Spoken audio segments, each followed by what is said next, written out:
Hi, I'm Lyndsay. I'm a junior, and this is my testimony.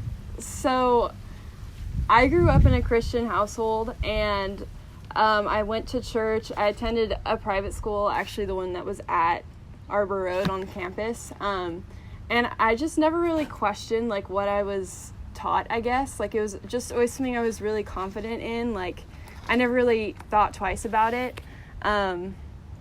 About my faith and who God was and such. And it was probably around the time by 5th grade, my grandpa suffered a really serious stroke that almost killed him, and it was the first time that something tragic had ever happened in my life. And I feel at that time I had always been so confident in Jesus, but when something sad had actually happened to me, I kind of strayed away from him. I more searched for comfort in family and things such as that, rather than going to the Lord. And that kind of continued through middle school. In 7th grade, my aunt was killed in a car accident, and then I just feel I drifted even more after that. I still had faith in God, but he wasn't who I went to when I was feeling low. And it was in 7th grade that I really started to notice some serious anxiety and stuff in my life. So my parents got me some help, and I attended therapy, and I was back on track by 8th grade.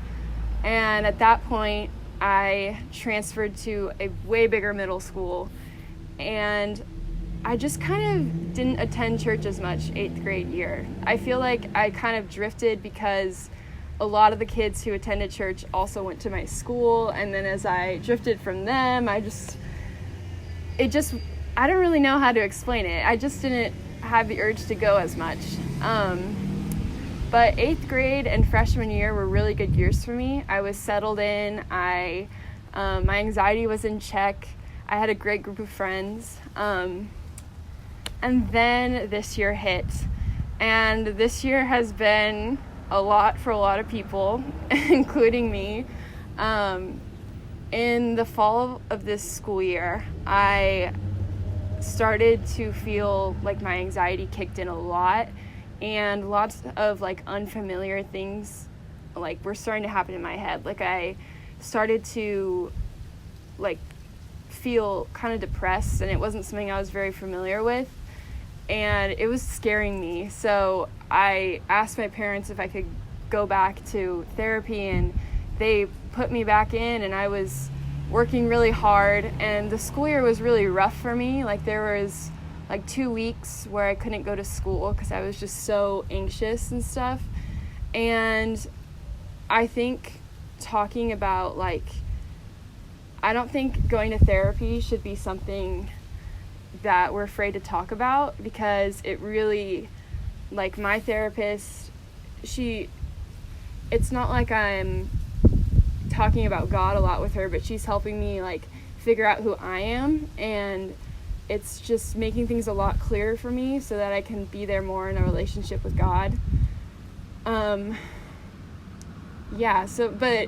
pretty much this year I started to feel one of the things that depression does is it just makes me question a lot of things that I'd always been really certain about.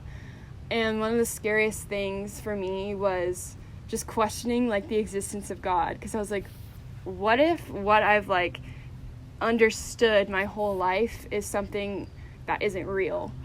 And I wrestled with that thought a ton, and I reached out to a couple other followers of Christ to just kind of wrestle with this with them and get their input and help, I guess. I reached out to a family friend of mine, and we did a Bible study together every weekend, and she would pick verses to do that were based around anxiety and sadness and stuff. And it was really helpful. And I reached out to Amy, and she was just an amazing friend to me, and we would sit and just chat and talk about questions that I had a ton. I kind of came to the conclusion that God puts people in my life to prove that he's there for me. Like, here are these people that I'm placing here to be there for you, like my parents, my family, and all my friends and such. And like really when I was like deeply questioning my faith and such, when I was feeling really low this fall, one of the main things that like kind of reassured me was being like, okay, but look around at like God's creation and look at the people in your life. Like, that's proof that God is here and he cares about you. So that was a realization I had that really like flipped my mindset quite a bit. And I think when it comes to my relationship with God, there's a lot of improvement to go, because I still find that he's not always the first person that I go to when I need help. But I realize like I'm always going to be growing in my faith, and God is pushing me to become the person that he wants me to be through experiences in my life and through people in my life. And I'm pretty confident that through everything that I've been through, God is just growing me to be the person that he wants me to be, and that I can continue to grow closer with him. And I wanted to share some of my favorite Bible verses. The first one is Jeremiah 29:11.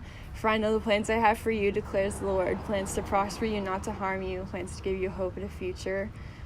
This one has been my favorite since like elementary school. I remember I went to a church camp with my school, and they had these little engraved rings, and I got a ring that was engraved with that verse.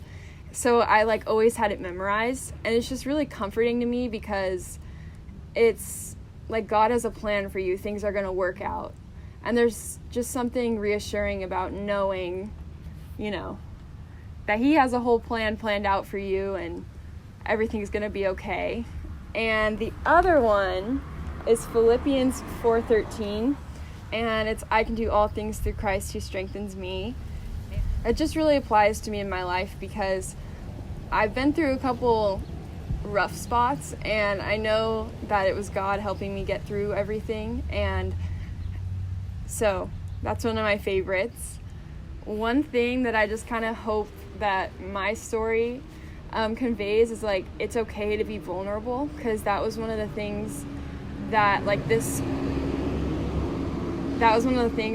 fall I really had to lean into with dealing with a lot of mental health. Like, being vulnerable is really important.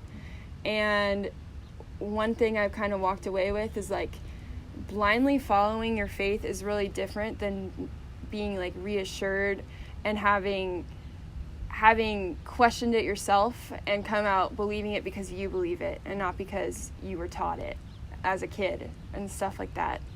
So yeah, thank you.